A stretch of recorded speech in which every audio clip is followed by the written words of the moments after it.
A fake miracle expert has given details of how she connived with dubious pastors to deceive unsuspecting members of the public in various parts of the country.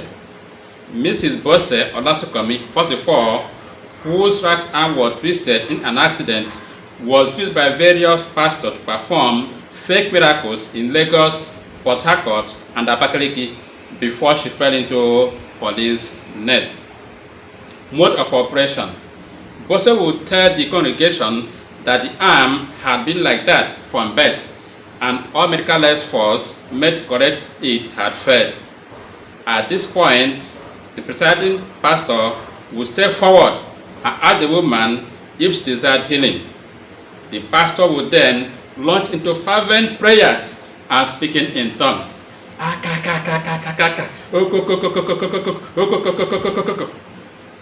The congregation would watch in pin drop silence, expecting a miracle. The pastor would then command the evil spirit that had been tormenting Bose to get lost out of her immediately. Gradually, the hanging arm would descend until it rested in its normal position, greeted with shouts of hallelujah that would shake the auditorium to its very foundation. Bose's arrest came after some concerned individuals approached the commander of the IRT, Abba Kyari, a district commissioner of police, who immediately directed the chief inspector of police connecting the IRT in the southwest to fish out Bose and her accomplices. IRT stands for Inspector General of Police Intelligence Response Team. Bose has since confessed to the crime, promising the police that she will lead them to the pastors and other people who play different roles in the scam. In her statement to the police, Bose described herself as a native of Ilesha in Osun State. She said, and I quote, "I am married and I had 3 children. Unfortunately, 2 of them died few hours after delivery. My husband loved me so much that he did not want me to do anything.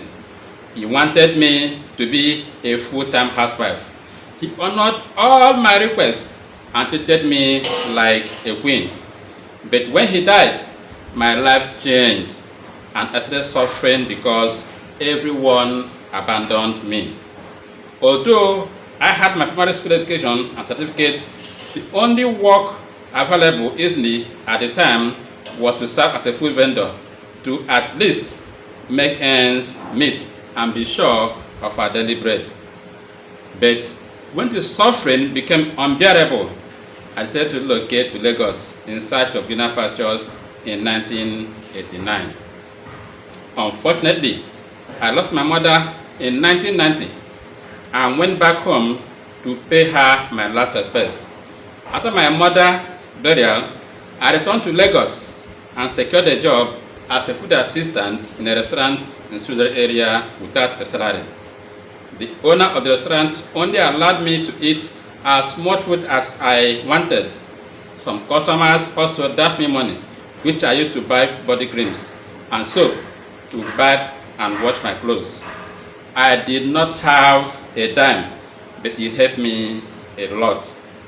I worked for 9 years without a salary, and I had no alternative but to start planning how to open my own restaurant or even hawk food in Surulere area. Unfortunately, as I was walking on the roadside one evening, a vehicle that had lost its brakes came from nowhere and knocked me down, breaking my right arm and left leg in the process, with other minor injuries all over my body. I had no money to treat myself after I was abandoned by the driver of the vehicle that knocked me down. Life became difficult as I had stopped living with my sister before I had the accident. Bose continued, and I quote again, "The loss of my husband in October 2018 had made me to go and live with my sister. But when I secured a job at the restaurant, I left her house and rented a room in the same Surulere area. After the accident, everybody abandoned me, and I had no money to continue to pay for a room. Under this condition, that I met a woman friend I had known since 2008. Her name is Fatila Musa. She used to give me money to eat and ameliorate my suffering.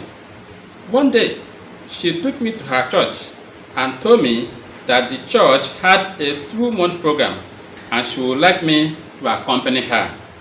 When I accepted, she told me that I should use what I had to get what I wanted. I did not know what she meant by using what I had to get what I wanted, considering what the accident had done to my beautiful body. She then told me that what I had could help me to get what I wanted, and that the thing I had was my broken right arm. I asked, how? And she said she would teach me how to carry my arm up and bring it down in a way that the congregation will believe me, and when I collect the money for the role I played, it will be reasonable. She said that after the rehearsal, she would take me to a pastor at Calvary Close in Oba area of Lagos. The day I performed in the pastor's church, I got 9,000 naira. Life became sweet, and they were happy with my performance. In 2009, she took me to Port Harcourt. I performed in 3 different churches in 3 days. One of the churches is owned by one Pastor Okafor. The same year, we moved to Abakaliki in Ebonyi State. I am a Muslim. The pastor would only ask me to bring my hand down, and I would start bringing it down as if his power was the one bringing it down. Then I would be jumping in ecstasy to deceive the congregation, and the people would be clapping with joy and praising God for the miracle. I cannot remember the names of all the churches she took me to. When I was in Lagos, she used to come and take me from my rented 1-room apartment in a Igondo area of Lagos, but in Port Harcourt and Abakaliki, she put me in one of the rooms in the church premises. On her she faced an apostle said, and I quote, "My only regret is that I knew that they were fake miracles to deceive many children of God and enrich the fake miracle performing pastors and prophets. It was this fake miracle performance I was involved in that made my father to have stroke when he heard that they were using me to make money. In the fake performance, I got 9,000 naira. Second one, I got 7,000 naira.